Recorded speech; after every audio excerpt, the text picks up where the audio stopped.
나와 함께 즐기자. 이는 드라크마를 찾아 내었노라 하리라. 내가 너에게 이르노니 이와 같이 죄인 한 사람이 회개하면 하나님의 사자들 앞에 기쁨이 되리라. 아멘. 우리 하나님의 사모님, 우리 전도 선교 두 번째 주일 우리 말씀을 같이 청해 듣도록 하겠습니다.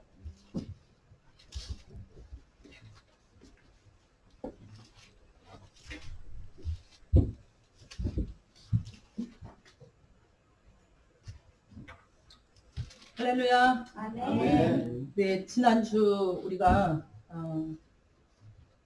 그 말씀을 여러분들이 기억을 하고 있는지 한번 리뷰를 하고 넘어가도록 하겠습니다. 지난주 제목이 뭐였을까요? 지난주 제목이요? 아유, 큰일이네. 지난주 제목이 큰일이네. 그거였나요? 이 말씀이 내 속에 있느냐. 네, 그 말씀이었는데 한 주간 말씀을 붙들고 사셨기를 믿음 안에서 여러분들에게 정말 바라고 원하고 또 기대하면서 기도했습니다. 아까 목사님께서 윤철호 목사님이 신방이 좀 어렵거나 그러면 하람이 사모님하고 이렇게 좀 대화도 나누고 또 상담도 하라고 그러셨는데 제가 오늘 증세를 보니까 저보다는 윤철호 목사님을 상당히 다 기다리는, 왜냐하면 벌써 설교 시간에 2명이 빠져나갔어요. 그죠? 예, 이것만 보더라도 우리가 다음 주에 대신방 때 일어날 사전 예고가 아닌가, 그렇게 생각을 합니다.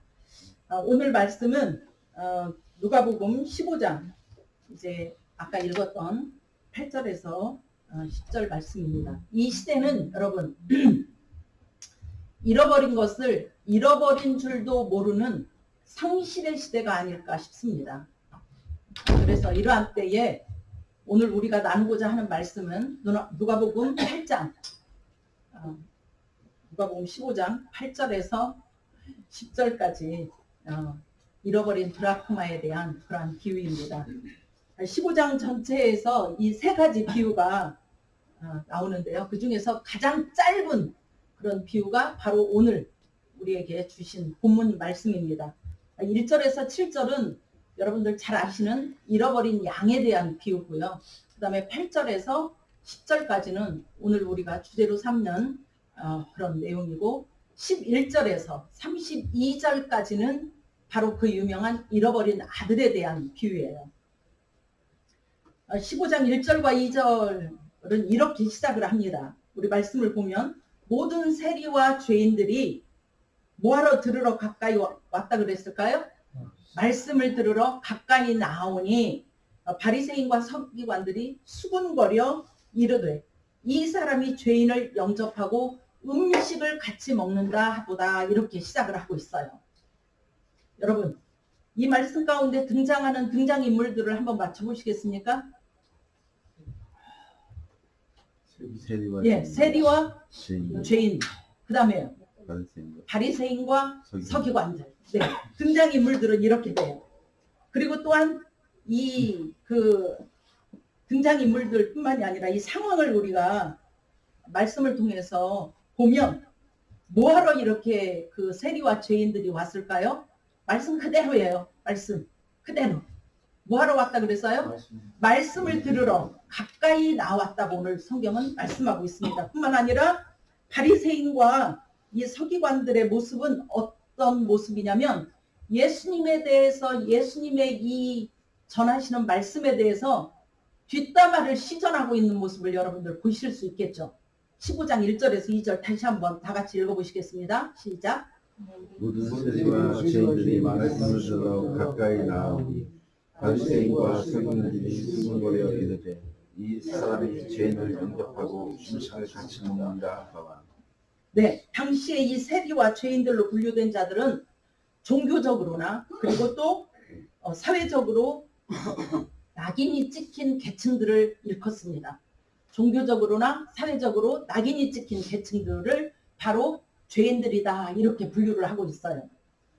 예컨대 이 사람들 왜 낙인이 찍혔느냐? 금식을 안 한다든지 또 11조, 또 정결 의식 이런 것들을 하지 않는 사람들로 치부했기 때문에 이 사람들은 뿐만이 아니라 이 회당 중심의 종교 질서에 대해서 따르지 않는 이런 사람들을 일컬어서 아예 죄인으로 낙인을 찍어놓은 상태예요. 자, 바리새인들의 이 인식 속에 이 사람들은 어떠한 사람들이냐면 이 사람들을 어떻게 취급하고 있느냐? 세 가지예요. 첫째는 가까이 하면 안 돼요. 두 번째, 밥도 같이 식사도 같이 하면 안 되는 그러한 존재들입니다. 뿐만 아니라 더욱 이 바리새인들의 인식 속에는 이 죄인들은 천국에 들어올 가능성조차, 뭐 자격은 그만두고 가능성조차 존재하지 않는 그러한 부류들로 낙인을 찍어놓은 상태가 바로 이 당시 불리우는 죄인들의 표상이에요.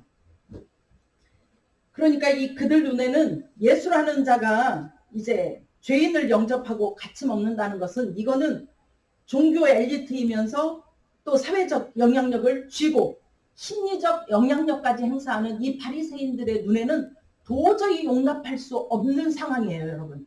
그 부분을 우리가 짐작을 하고 이 말씀을 비춰봐야 됩니다. 그러면 이 종교 엘리트란 뭐냐? 어떤 종교 엘리트를 말할까요? 뭐 회당에 열심히 뭐 시나고그에 가서 예배를 드리는 자들? 아니요. 종교 엘리트라고 하는 것은 율법의 해석권을 가진 자들을 일컫고 있어요.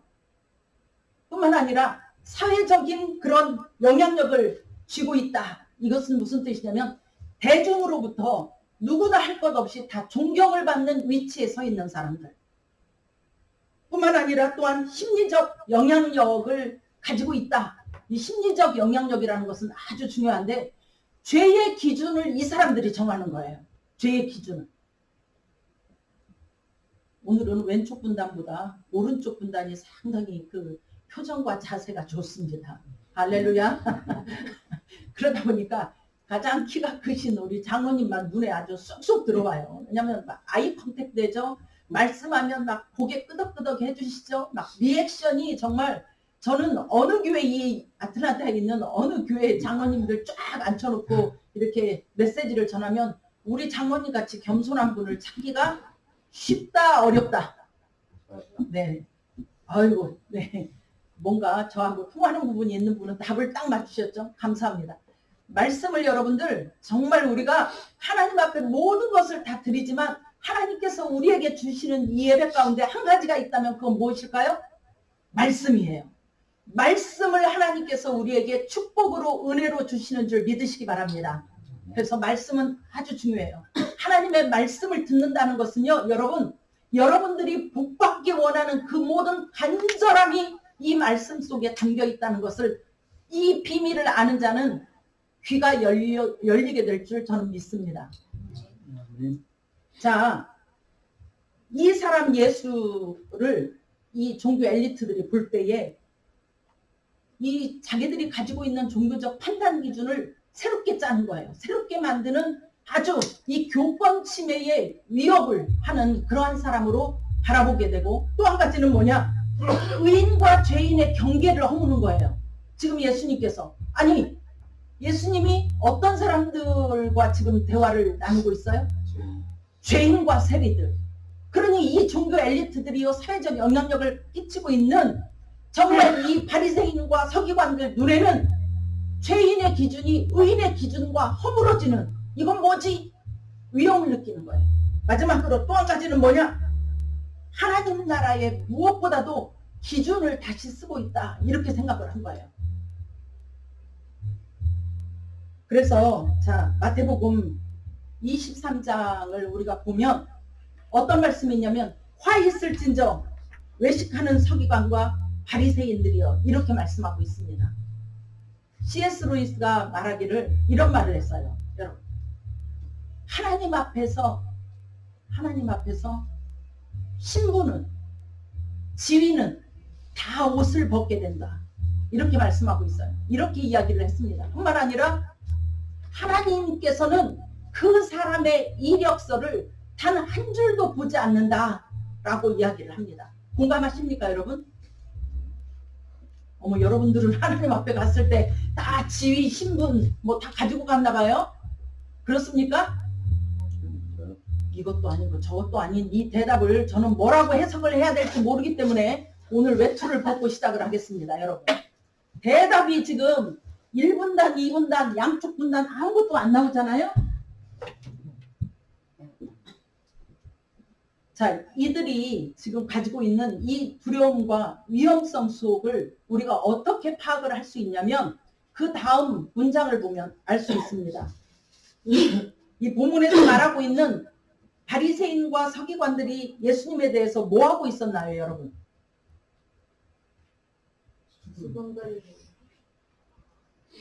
맞습니다. 이 수군거림의 단어를 헬라어로, 자, 구약은 무슨 말로 쓰여졌다 그랬죠? 히브리어.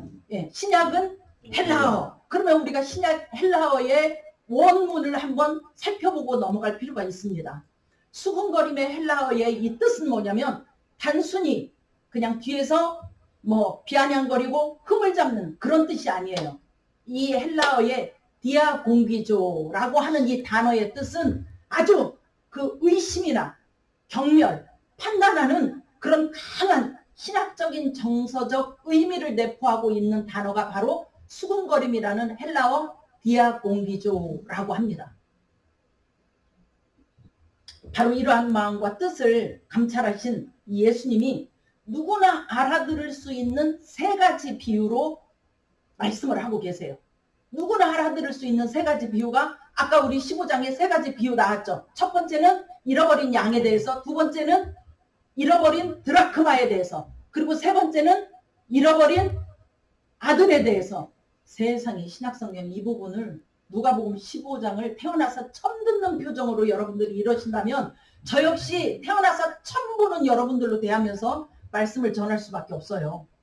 이 세 가지 쉬운 표현으로 주님께서 지금 말씀하고 있는데 제가 이스라엘에 가보니까요. 여러분 아직도 저런 그런 이스라엘 자체가 아주 그 전체의 그 칼라라고 한다면 이런 칼라, 이런 칼라, 이런 칼라예요. 아주 몽환적인 아이보리, 브라운, 왜냐? 먼지와 흙과 뭐 다른 녹색 뭐 이런 게 잘 없어요.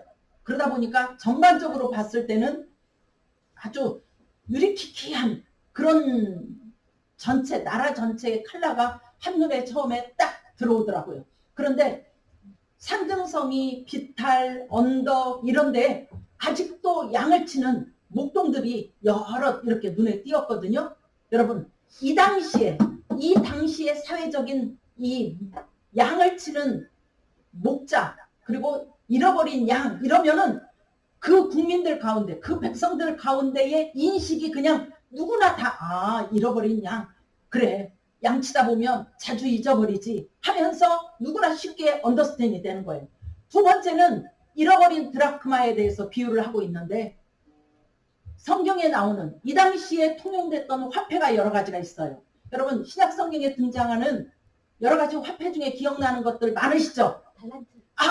라이 달란트입니다. 야, 이거 달란트 이거 가장 어려운 건데 맨 먼저 맞추셨어요. 예, 상금은 없어도 저렇게 맞춰야 됩니다, 여러분. 우리 교회는 뭐 연말에 상 준다 막 이러면 다 나오더라고요. 그것도 가까이 나오매 막 이러는데 자 보세요. 첫 번째가 드라크마 또 있죠. 열문화 기억나십니까? 문화 기억나시죠? 그 다음에 또 뭐가 있어요? 예수님께서도 내셨던 국민 세금할 때 세겔 기억나세요? 지금도 이스라엘은 쉐켈을 씁니다. 지금도 화폐 단위가 쉐켈이에요. 세겔. 예, 세겔. 그리고 오늘 등장하는 드라크마도 화폐 단위예요. 그러니까 돈 좋아하는 사람들 귀에 얼마나 쏙쏙 잘 이해가 되겠습니까? 여러분들도 막 같이 좋아하나 보죠? 두 번째 비유에 그래서 이 본문을 주님께서 택하게 하셨나 봅니다. 자, 세 번째 비유가 뭘까요? 잃어버린 아들에 대한 비유예요. 잃어버린 아들에 대한 비유가 이 뭐 우여곡절 끝에 다 허랑방탕하게 잃어버리고 돼지가 먹는 쥐업 열매. 이 이스라엘 사람들에게 돼지란 아예 이방인과 똑같은 부정한 동물. 그리고 그 돼지가 먹는 쥐업 열매가 얼마나 비참한지를 그 당시에 모든 이스라엘 사람들은 다 유대인들은 귀에 쏙쏙 박히고 이해가 잘 되는 내용들로 예수님께서는 그렇게 비유를 하셨어요. 예수님께서 비유하실 때요. 어렵고 아주 무슨 복잡한 수사학적인 표현으로 잘 하시지 않으셨습니다. 누구나 들어도 다 이해가 가는 들의 백합화를 봐라. 공중에 나는 새를 보라.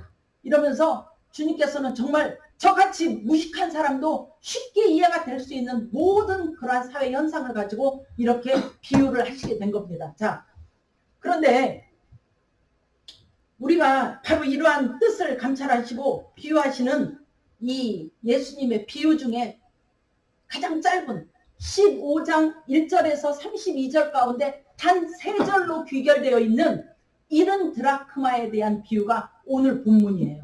오늘 본문 내용. 아주 중요한데요. 자, 보세요. 잃어버린 양은 소리라도 낼 수 있을까요? 없을까요? 있습니다. 잃어버린 아들은 돌아올 수 있기도 합니다. 왜냐하면 움직이니까요. 그러나 드라크마란 어떤 존재입니까? 주인이 나서야만 찾아낼 수 있는 존재이기 때문에 이제 이 드라크마의 이것이 바로 우리 죄인의 영적 상태인 것을 알 수 있습니다. 에베소서 신약성경 에베소서 2장 1절에는 죄와 허물로 죽었던 너희를 살리셨도다 이렇게 말씀하고 있습니다. 할렐루야. 네, 죄인은 나쁜 사람 이전에 이미 죄와 허물로 죽은 영적 상태를 이야기하는 거예요. 그러니 죽은 사람이 소리를 낼 수가 있습니까? 움직일 수가 있습니까? 없습니다. 그래서 구원이란 인간의 결단이 아니라 하나님의 주권적 은혜인 것을 우리가 믿어야만 합니다. 아멘. 에베소서 2장 8절에 뭐라고 나와 있어요? 너희가 그 은혜를 인하여 믿음으로 말미암아 구원을 얻었나니 행위에서 난 것이 아니니 하나님의 선물이라고 그랬어요. 이것은 누구든지 자랑치 못하게 하려 함이니라.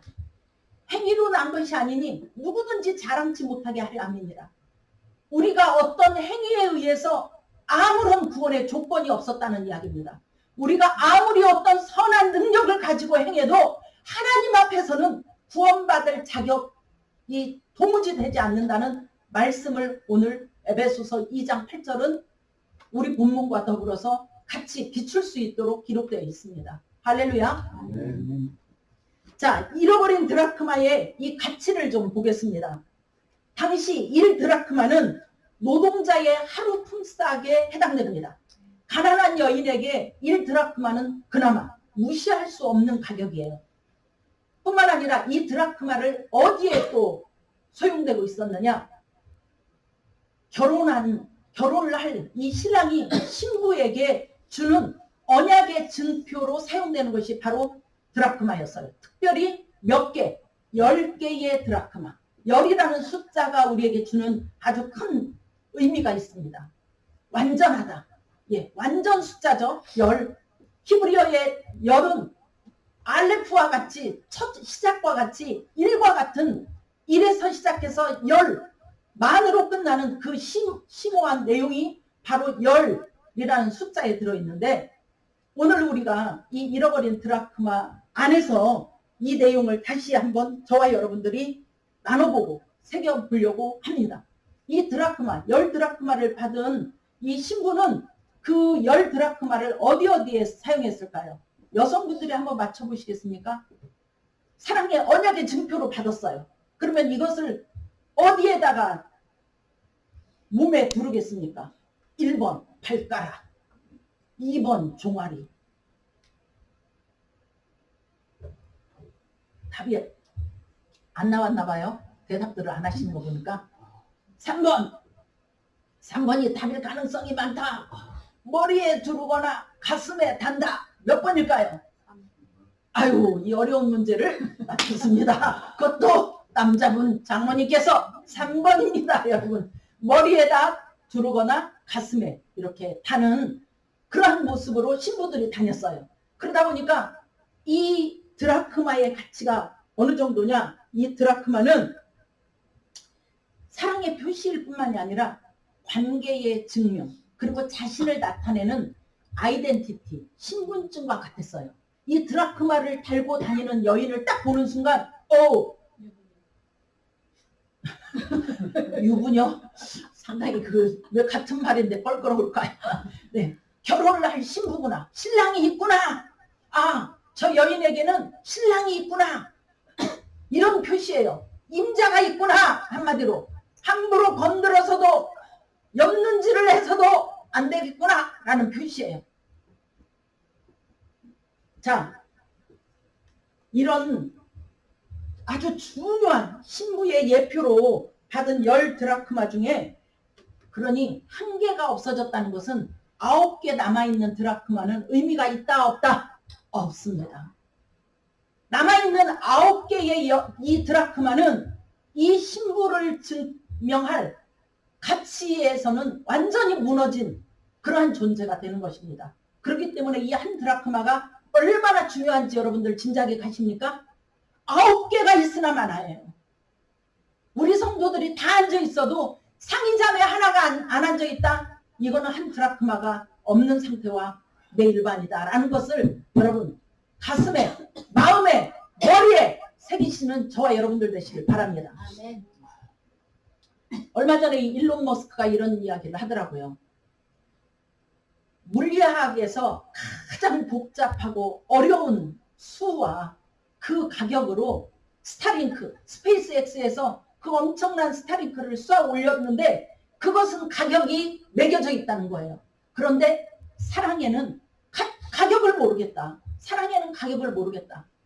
일론 머스크가 이렇게 심오한 아주 필라소피적인 그 말을 할 줄은 예전엔 저는 미처 몰랐어요. 어쨌든 자, 이 정도로 이 아주 중요한 한 드라크마의 가치니 이 본문 속 여인은 오늘 본문 말씀처럼 등불을 켜고 마당을 쓸며 이 집안을 쓰는 거예요. 쓸며 그리고 찾기까지 이 한 드라크마를 찾아 나섰습니다. 당시의 가옥 구조는 창문이 없는 가옥이에요. 창문이 없다 보니까 반드시 뭐를 켜야 됐을까요? 등불을 켜야 됐습니다. 불을 켜야지만이 볼 수가 있었어요. 그래서 불을 켜고 찾는데 쓸면서 집안을 다 뒤집어 엎는 겁니다. 쓸면서 찾기까지 이 드라크마에 대한 이 잃어버린 한 드라크마를 이 여인은 애타게 찾고 있는 모습을 우리는 이 본문 말씀을 통해서 알 수가 있습니다. 뿐만 아니라 이 여인은 중도 포기란 없습니다. 중도 포기는 없어요. 대충 찾다 없으면 그만인 자세는 더욱이 아닌 것입니다. 이것이 바로 예수님께서 전달하시고자 하는 다름 아닌 은혜의 본질입니다. 다 같이 따라서 합시다. 은혜의 본질. 은혜는 우연이 아니라 끝까지 찾아가는 겁니다. 끝까지 가는 사랑입니다. 할렐루야. 아멘. 9절. 내가 잃은 드라크마를 찾아내었노라. 드디어 이 여인이 찾았어요? 못 찾았어요? 찾았어요. 이 한 드라크마가 어떤 가치를 가졌는지 여러분들 짐작을 하시는데 그 잃어버린 드라크마를 집안에 불을 켜고 쓸면서 찾기까지 이제 찾아낸 거예요. 그러니 그 기쁨이 얼마나 크겠습니까? 저는 이 정말 기쁨을 제가 짐작하고 100번 충분히 공감할 수 있는 사건이 저에게 있었어요. 제가 이 미국에 오기 전에 바로 직전에 사무엘이 만 3살이 이제 막 됐을 때 마지막 이제 비행기를 타러 다음 달이면 갑니다. 이제 미국에 먼저 이제 들어가게 된 상태에서 그 광명지방 목회자 부부 어떤 세미나가 제주도에서 있었어요. 그리고 어린 사무엘을 이제 데리고 인천공항에 갔는데 우리 그 타려고 했던 비행기에 그 표가 아마 시간이며 이런 게 조금 어떻게 변동이 됐는지 목사님이 이제 그 프론트 그 안내데스크 앞에서 이야기를 하고 있으니까 저 역시 그 옆에서 이제 거들면서 그걸 확인하느라고 옆에 이렇게 사무엘을 붙잡고 서 있다가 이렇게 얘기를 하고 이제 이거 어떻게 해서 이 표가 이렇게 되지 뭐 그렇지 않습니까? 뭐 이렇게 하다가 이제 잘 그 표를 받았어요. 받고 나서 옆에 이렇게 보니까 있어야 할 애가 없어진 거예요. 애가. 처음에는 두리번 아니 반경이 점점 넓어져도 없는 거예요. 사무엘 부르는데도 없는 거예요. 여러분 인천공항이 좀 큽니까? 그때는요 모든 피가 빠져나가면서 아무것도 보이질 않았어요. 아무 생각도 나지 않았어요.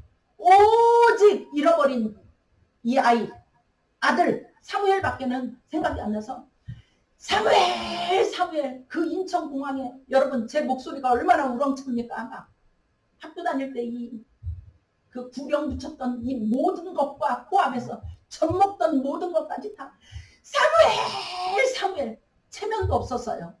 주변의 상황도 돌아보지 않았습니다.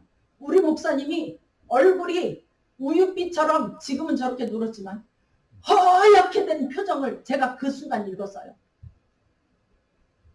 문 입구로 목사님이 뛰어가면서 그 사람들을 해치고 뛰어가면서 애기 보셨습니까? 애기 보셨습니까? 막 물으면서 뛰어가는 모습이 어렴풋이치면서 저는 거의 실신 상태였어요. 왜냐?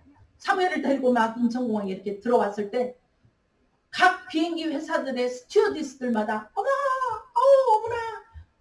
어머나 남의 집 애기니까 여러분들 시험 들지 말고 들어주세요. 어머 예뻐라, 어머 귀여워, 아우 어머 세상에 인형 같아. 뭐 지금도 사무엘이 뭐 조금 귀여움이 없지 않아 남아 있습니다만 당시의 귀여움이란 여러분들 3살 때 어느 집 애기가 안 귀엽겠으며 어느 집 애기가 안 이쁘겠습니까? 그런데 우리 사무엘은 조금 더 귀여웠습니다, 여러분. 동의를 전혀 안 하시고 스튜어디스 이모들이 그냥 가지를 못했습니다. 다 사무엘 그 스튜어디스들 특유의 그 무릎 자세, 이 커트시 하듯이 영국의 커트시 하듯이 딱 숙여서 어머 애기야 어머 너 너무 예쁘다 너무. 그래서 그 얘기가 순간 스치는 거예요. 얘가 혹시 너무 귀엽고 이쁘니까 누가 보다가 채가지 않았나, 누가 데려가지 않았나, 별별 생각과 그런 것도 사실 잠시고 0점 몇몇 초고 아무 생각이 없는 거예요. 막 뛰어다니면서 막 사방을 다 뛰어도 없었습니다. 저는 그 순간 죽는다는 게 이런 건가? 모든 피가 머리끝에서 발끝까지 쫙 빠져나가는 것을 느꼈습니다. 그런데요 여러분, 사방으로 게이트 1, 게이트 2, 3 목사님과 제가 서로 마주치면서 있어 찾았어 어서 저쪽으로 가봐. 둘이 난리를 치면서 막 비행기 시간 얼마 남지 않은 것은 우리에게 중요하지 않았어요. 아기를 찾느라고 말도 못하는 그런 상황 속에 갑자기 여러분 너무너무 놀라운 음성이 저에게 훅 들어갔습니다. 제 평생에 2가지 주님의 음성을 2번째 들은 순간이에요. 여러분도 그런 경험이 있으실지 모르겠지만 저는요 엄청난 주님의 음성을 그때 2번째로 들었어요. 첫 번째는 제가 결혼식을 하는데 목사님과 딱 팔짱을 끼고 MBC 저 지휘자인 이정식 그 지휘자님이 직접 오케스트라들을 데리고 와서 제 이거를 다 연주하고 결혼식장에서 다 빚을 내줬는데 따다다단 따다다단 따다다단 따다다단 따다다단 맨델스존의 한여름밤의 꿈 여러분들 아시죠? 셰익스피어의 한여름밤의 꿈에서 이제 영감을 받아서 그 작곡한 신부 입장에 너무나 잘 쓰이는 그 곡이 막 울려 퍼지는데 목사님의 팔짱을 끼고 딱 서 있는 순간요 MBC, KBS, SBS 오케스트라단들이 와서 해주니까 얼마나 화려했겠어요. 음악이 얼마나 크고 웅장했겠습니까? 그 조그만 광명시 저 학원동 교회에 정말 역사상 광명시 역사상 그렇게 많은 인파가 몰려든 건 처음이라고 방위 아저씨가 이렇게 주차 봉사를 하던 방위대장 아저씨가 말씀해 주신 것처럼 그렇게 크게 울려 퍼지는데요. 갑자기 음악이 딱 끊기는 거예요. 제가 목사님 팔짱을 끼고 남편의 팔을 끼고 딱 입장하려고 하는 신랑의 팔 낀 것도 모르게 음악이 훅 꺼지면서 저에게 음성이 들리는 거예요. 내가 너를 축복하는 자를 축복하고 너를 저주하는 자를 저주하리라. 이것을 너의 결혼 지참금으로 주노라. 이러시는 거예요, 여러분. 제가 목사님과 함께 여기까지 걸어오면서 어떤 특별한 사회적 지위도 없고 물질은 더더욱이 없지만 하나도 쫄지 않고 밀리지 않는 단 한 가지가 있다면 바로 그거예요. 하나님께서 저에게 우리 아버지께서 그래서 처음에는 우리 남편도 하나님을 장인어른이라고 부를 정도로 저의 권세가 바로 그 말씀 가운데 있었습니다. 여러분. 주님께서 그것을 결혼 지참금으로 주신 그러한 경우가 저에게 있었어요. 그러더니 그 음성이 딱 들려지더니 다시 음악이 따다다단 따다다단 따다다단 따다다단 그래서 제가 신랑의 팔을 끼고 입장했던 기억이 있습니다. 그리고 두 번째 음성이 바로 그 잃어버린 아들 사무엘을 찾기 위해서 이리 뛰고 저리 뛰고 1게이트에서 4게이트까지 아무리 뛰어도 찾을 수 없는 그 아이 때문에 이제 나는 죽었다라고 생각을 하고 모든 피가 다 빠져나간 그 순간에 그 공항에 그 많은 인천공항에 그 많은 북새통의 사람들이 딱 멈추더니 음성이 딱 들리는 거예요. 딸아, 내가 잃어버린 영혼을 바로 이렇게 너처럼 찾노라. 그 말씀을 주시는 거예요. 내 심정이 바로 너와 같느니라.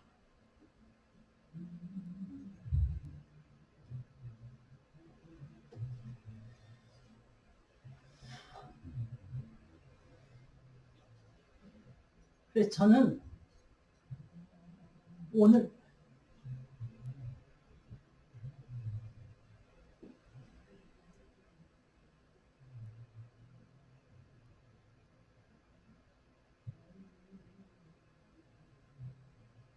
좀 슬프려고 했는데 옆방에서 들리는 저 소음이 저를 웃게 만듭니다. 여러분. 잃어버린 한 드라크마를 찾는 이 기쁨이 어떠한지를 알고 있습니다. 여러분도 동일한 이 소통의 이 공감의 상황이 저와 여러분들하고 동일하게 느껴지시길 바랍니다. 자, 이 찾은 여인은 혼자 기뻐하지 않았습니다. 우리 본문으로 돌아간 거예요. 예, 아들 잃어버린 저의 기쁨. 여러분들 아직 결말이 안 나와서 저를 뜨먹하게 쳐다보고 계셨군요. 제가 감정에 치우치다 보니까 놓쳤어요. 그러면 27된 장성한 사무엘은 어디서 찾았느냐 궁금하시죠? 이게 안 나오니까 이제 왜 결말을 안 해주지? 이런 표정이어서 마무리를 하고 가겠습니다. 네, 딱 그 음성이 들리는 순간 에스컬레이터가 눈에 보이는 거예요, 여러분. 애기가 에스컬레이터를 탈 이유도 없는데 뭐에 이끌렸는지 제가 에스컬레이터를 타게 됐습니다. 아니 그 2층에서 찾아도 없는 애를 에스컬레이터를 타고 올라갔습니다. 올라가자마자 제가 헉헉거리는 모습을 딱 의자에 앉아있던 그 보딩 중에 있던 어떤 아주머니께서 저한테 오시더니 애기 찾으세요? 이러는 거예요. 그래서 네, 애기 찾으세요? 라고 물어보는 순간 찾았다 라는 느낌이 동시에 에스컬레이터를 딱 내리기도 바쁘게 제가 이런 두리번하고 정신없는 모습을 보더니 아주머니 한 분이 저한테 황급히 가까이 정말 오시더니 애기 찾으세요? 네, 애기 찾으세요를 듣는 순간 저는 찾았구나 이 느낌이 딱 왔습니다. 애기 하나가 에스컬레이터 저 밑에서 멈칫멈칫 하길래 엄마 찾나 하고 제가 데리고 올라와서 저기다 놨어요. 그래서 보니까 사무엘이 그 어떤 쇼케이스 앞에 대한항공 모조 비행기 뭐 자동차 이런 거 있는 그 앞에 매달려서 이렇게 있는 거예요. 여러분 그때의 더 이상 생략 남의 아들이기 때문에 자 본문으로 돌아가겠습니다. 오늘 본문에 이 여인은 혼자 기뻐하지 않았어요. 이웃을 불러 모아서 공동체가 함께 즐거워했다고 오늘 성경은 말씀하고 있습니다. 할렐루야. 마지막으로 10절입니다. 10절 말씀 이와 같이 다 같이 읽어볼까요? 시작. 내가 너에게 이르노니 이와 같이 죄 있는 사람이 회개하면 하나님의 사자들 앞에 기쁨이 되느니라. 아멘. 말씀이 끝나면 항상 아멘으로 매듭을 치면 좋겠어요. 우리는 잃어버린 존재지만 결코 가치가 없는 존재는 아닙니다. 비록 잃어버렸다 할지라도 그 가치는 지속되는 것입니다. 할렐루야. 나라는 사람은 예수 그리스도의 몸값을 지불하고 찾아낸 구원받은 존재입니다. 믿으십니까? 아멘. 영혼들을 향해서 불을 켜고 찾아야 할 이유가 바로 여기 있습니다. 우리의 값은 누구의 피값으로요? 예수 그리스도의 피값으로 우리가 구원받은 존재로 찾아졌기 때문입니다. 할렐루야. 아멘. 잃어버린 한 영혼의 가치를 알고 마침내 찾아내는 저와 여러분들 되시기를 바라며 바로 그러한 사람들에게 천상에서 벌어지는 즐거움의 자리가 있습니다. 이것을 다니엘서 12장 3절에서는 이렇게 말씀하고 있습니다. 지혜 있는 자는 궁창의 빛과 같이 빛나리니 많은 사람을 옳은 대로 돌아오게 한 자는 하늘의 별과 같이 영원토록 빛나리라. 할렐루야. 아멘. 이 말씀을 마음에 이번 한 주간 내내 새기면서 오늘 이제 두 번째 우리 2026년도 생명샘교회의 선교와 전도에 대한 비전의 말씀 가운데 여러분 불을 켜고 찾아낼 수 있는 저와 여러분들 되시길 바랍니다. 아멘. 이 불이 여러분들 첫째는 하나님의 말씀이 될 것이며 두 번째는 우리의 간절한 마음이 될 것입니다. 이 두 마음을 주님께서 오늘 성경에 담고 있는 불을 켜고 찾는 이 말씀에 다름 아닌 저와 여러분들 그리고 하늘나라에서 주어지게 될 다니엘서 12장 3절의 말씀의 주인공들이 저와 여러분들 모두가 되시기를 주님의 이름으로 축복하며 바랍니다. 할렐루야. 아멘. 기도하겠습니다. 하나님 감사합니다. 나라는 존재를 주님의 전부를 주고